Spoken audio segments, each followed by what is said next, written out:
Businesses beware. Scammers are hacking into company email accounts, fooling their employees into sending vendor payments to con artists.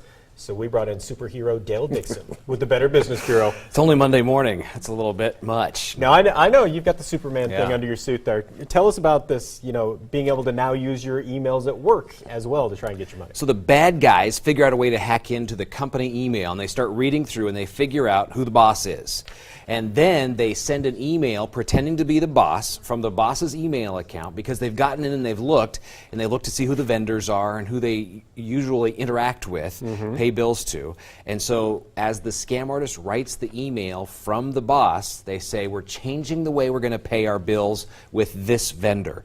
Instead of the way you've usually done it, we're now going to start a wire transfer process. I was going to say, if you're an employee, it's easy, you just ignore the boss. But if this is going out to the vendors, that can really get scary if you're a vendor dealing with somebody. Well, it goes, you usually don't want to ignore the boss. That's a quick way to get fired. So we don't want to ignore the boss, and that's exactly what the employee thinks. No, I'll let you deal with that one. But the employee thinks, well, this is the boss saying this. It's a little out of the ordinary, and so if they go through the process and just initiate the wire transfer goes immediately to the bad guy. So how are they getting the emails? I mean, I can't imagine that's an easy way to hack into a company to get their email. It's not easy. It's not easy if the company is being very careful about their online security.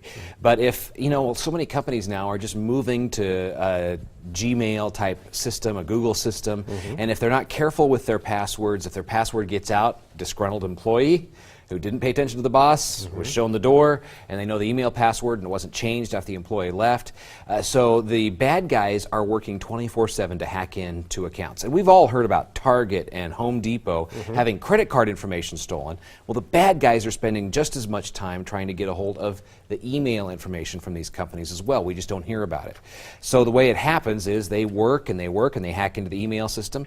They're able then to read all of the email, put all the pieces together, and create this scam. All right, so you mentioned the passwords as one way to protect themselves. What's another way that a company can kind of shield themselves from this? We say multi-person approval. Have more than one person working on the bill-paying process within a business so that people can be watching for red flags, and you'll have multiple people doing it. Talk to one another. This is a great... Wait, we have to talk to each other I know. at work? Can you believe it? But this is a great water cooler conversation today. Hey, I was watching Channel 6 this morning, and we saw this story, and did you know this is happening? And we should be aware of it as a business.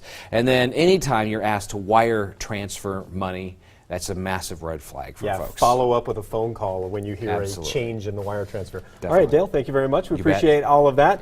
Be very careful. Remember, you can find out more at the Better Business Bureau website as well.